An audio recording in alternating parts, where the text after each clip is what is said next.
thought a while about how to introduce Neil, and there's a lot of ways to describe this person. I've worked with him now for 3 years on the Board of Supervisors.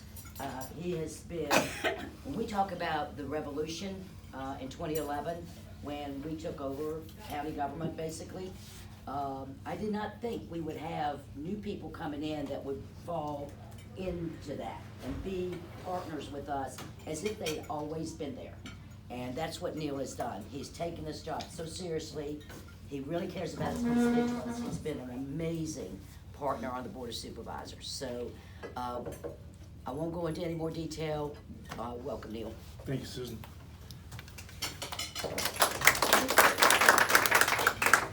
Well, good morning. I'm so pleased to be here. Just a quick question. How many of you have been Republicans less than 4 years? Okay. All right. My name is Neil Spooner. So I want to talk to you a little bit about I'm the newest Republican. I became a Republican.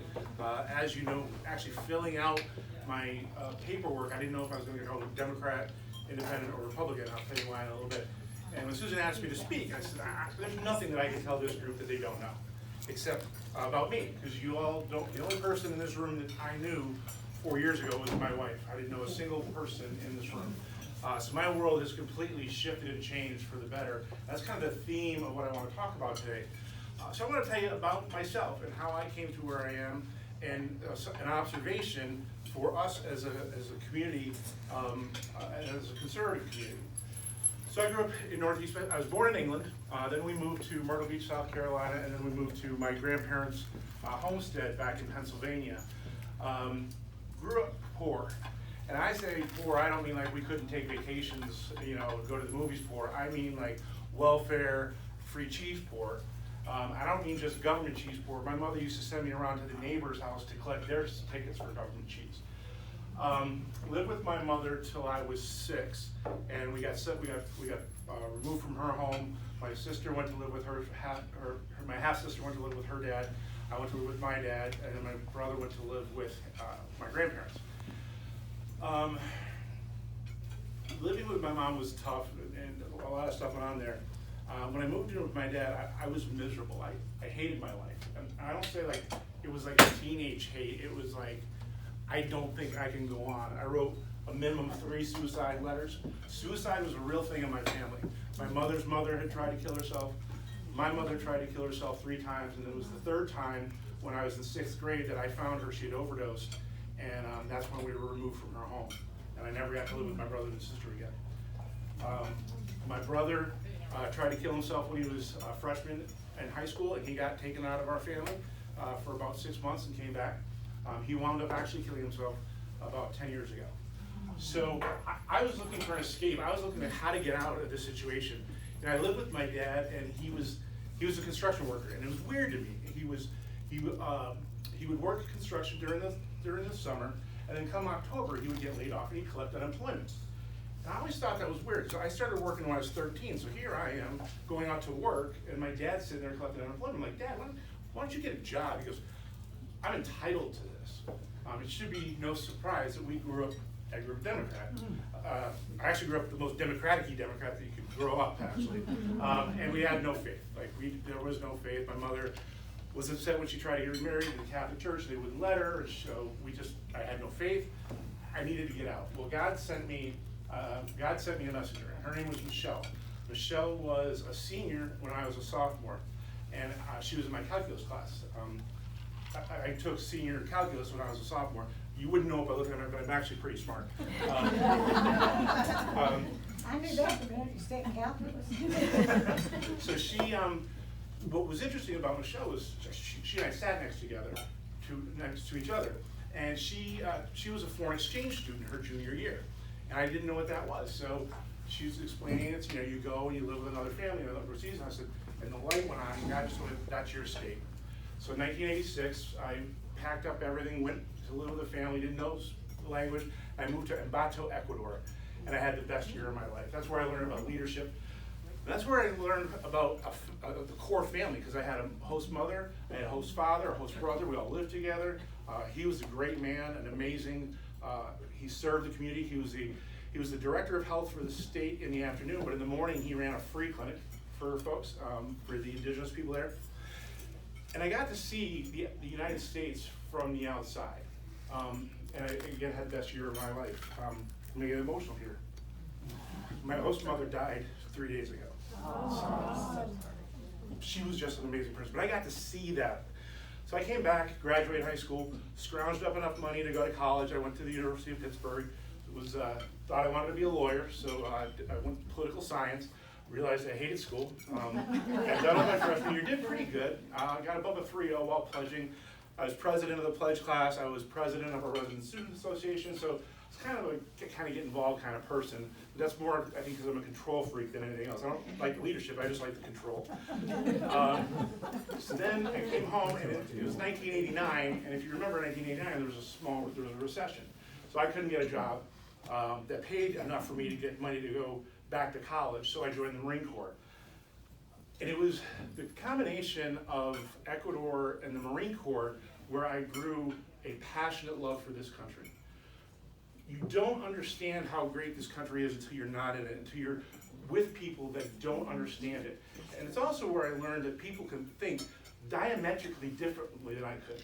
When I was in Saudi after the war ended, I was a military police officer, so we would stand post, and I would be paired up with a Brit and a Saudi.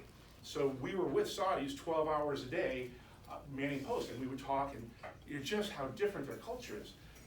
One guy had to leave because his neighbor was getting stoned to death for committing adultery.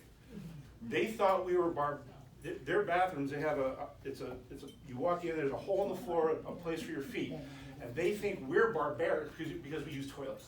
So I really got to see how people live differently and can think so very differently than me, aka the Democrats.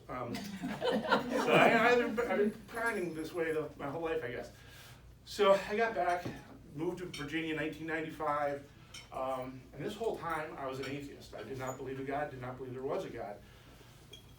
But I got saved when I was 30 years old, and I got really into it. I'm a kind of all in or all out kind of person. So I started serving on the ministry. I wound up with like a year running one of the ministry teams that did multimedia and the video production.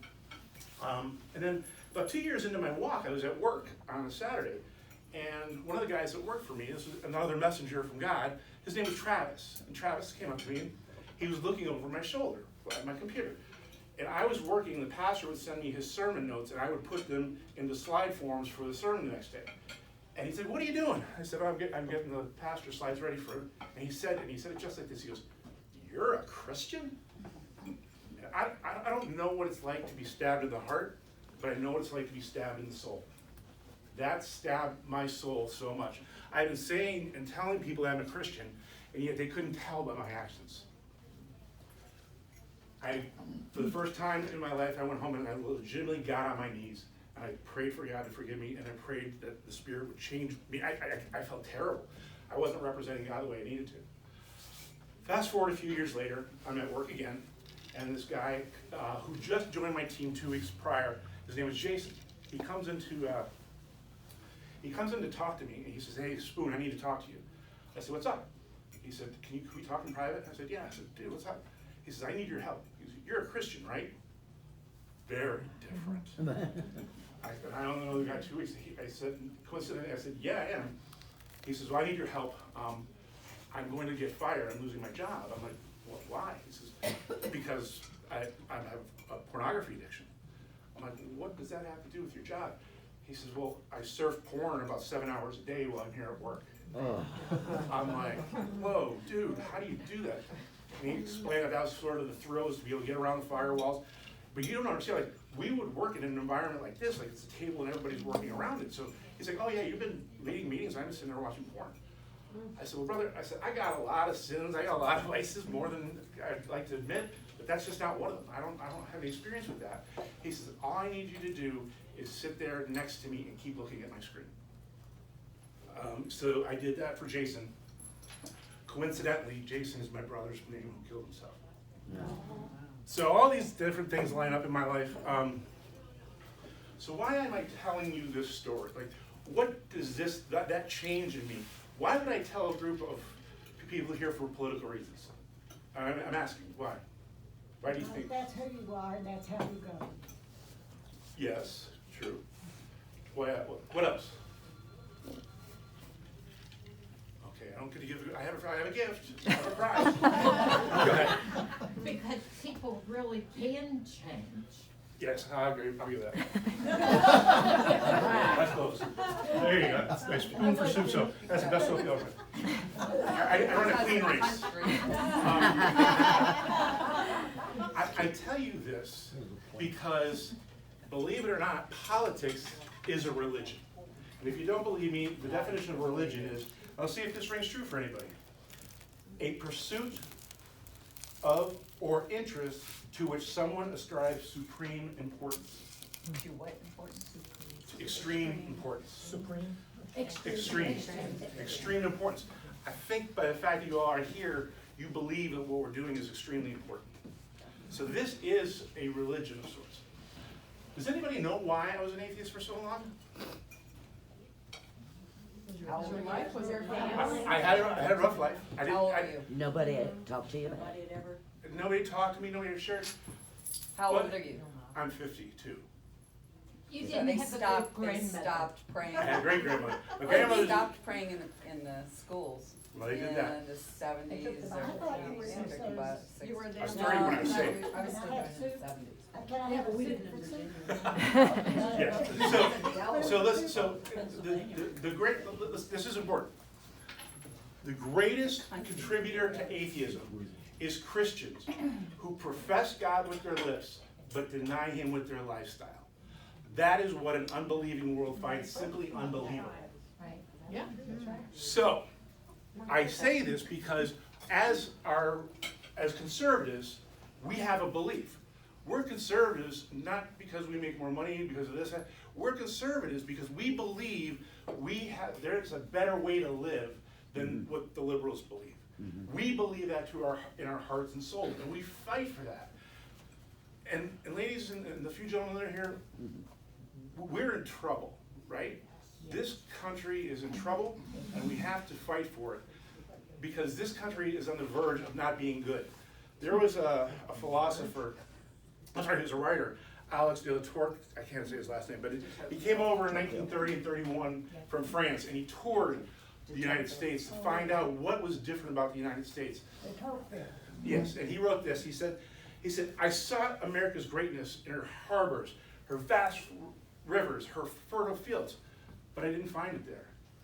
I searched for her greatness in the rich mines, her commerce, her public schools, her institutions of higher education, but it wasn't there. I searched for America's greatness in the Congress and in an unmatched Constitution. It wasn't there. It wasn't until I went to the church and heard from the pulpit the fiery righteousness that makes America great. That is her secret. America is great because she is good. If she fails to be good, she will not be great. That's right. So, what I'm saying is, I became a Christian because of what I saw, what I came to believe to be true in the people that God put in my life. And I saw a truth. I saw a better way to live. The way my family lives and is still living is not the way that I want to live.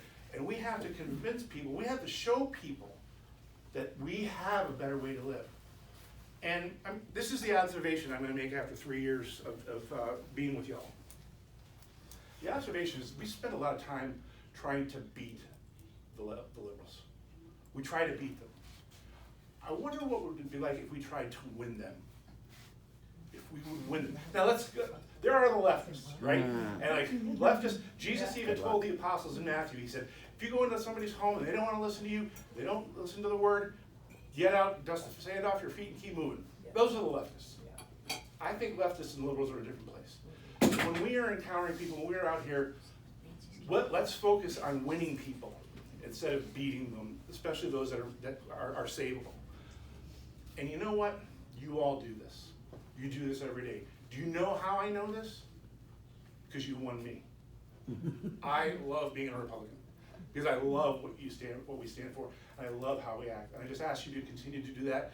It is going to be hard. It is going to be a difficult thing to do. It's going to be a rough year in Goucher County, y'all. Now, we can do this, we can be kind, and we can work to win people, or we can just try to beat people. And I just throw it out there for thought of which is best. You know, so keep fighting. One of my favorite phrases I'm gonna leave you with is, do all that you can do so that God can do only what he can do. I love you, thank you, please vote for me. Thanks a lot.